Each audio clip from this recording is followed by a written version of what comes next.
Hi everybody, it's time for your Farm and Ranch News. Well, as the cattle industry summer business meeting continues here in Reno, Nevada this week, the Region 5 meeting just concluded, which of course includes cattlemen and cattlewomen from Colorado, Idaho, Montana, Oregon, Washington, and Wyoming. And joining us from Region 5 is the Montana Stock Growers Association's first Vice President, John Grandy from Martinsdale. And John, lots of discussion as always this year about keeping ranchers like yourself in business on both private and public land. We were able to have a really good discussion this morning, Russell. As always in Region 5, we share the same issues because we're from the same part of the country, share a lot of public lands issues, but other issues. One of the key things we talked about this morning was the whole land use, land ownership. We continue to see this, government agencies buying more land and taking it out of private hands, NGOs buying land and turning it over to government agencies. They've recently had in Wyoming a big purchase of a big good-sized ranch that has been turned over to the BLM. You know, we continue to see that in Montana with sometimes Rocky Mountain Elk Foundation buying ground and turning it over to the Forest Service, continued APR, American Prairie Reserve, buying land.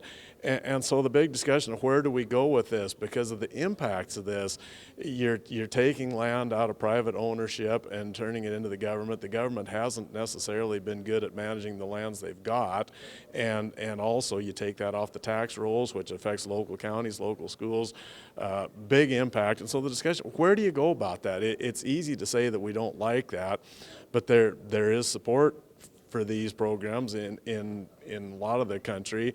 And just, you know, what can we do about that as far as building coalitions to work together on these issues? And really just all the more importance of belonging to a state association or a national organization like the National Cattlemen's Beef Association to help with that very big subject that's impacting a lot of Western cattlemen and women. Stay with us. We're going to talk some more with John Grandy right after this.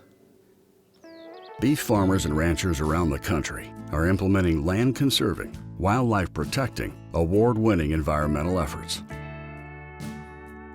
Learn more about how beef farmers and ranchers are rethinking the ranch. Continuing our discussion today with the Montana Stock Growers Association's first Vice President, John Grandy, and before the break talking about that big topic that came out of this year's Region 5 meeting, you know, more and more federal government encroachment, I guess, for a lack of better words. But on the other side of the coin, what a turnaround the past 12 months have given cattlemen and cattlewomen in terms of market prices. This calf market is red hot this summer. Well, it is, and yeah, this points out, you know, what can supply and demand do for us? What can market forces do if we don't mess it up? And things have gotten a lot better. You say the particular Montana calves, these video sales, early contracts, it's just been phenomenal on all classes of cattle, really. The heavier cattle even more so than light cattle, but a lot of cattle selling for really good money. The fed cattle market has been great. There's just a lot of reason for optimism in this marketing issue. Absolutely. And now if we can just get Mother Nature to help out a little bit in the weather department and get some of those more drought-stricken areas of our region a little bit of moisture, we'll even be in a better spot for the U.S. beef cattle industry. That's going to do it from now from the summer business meeting of the cattle industry here in Reno, Nevada. Have a great day.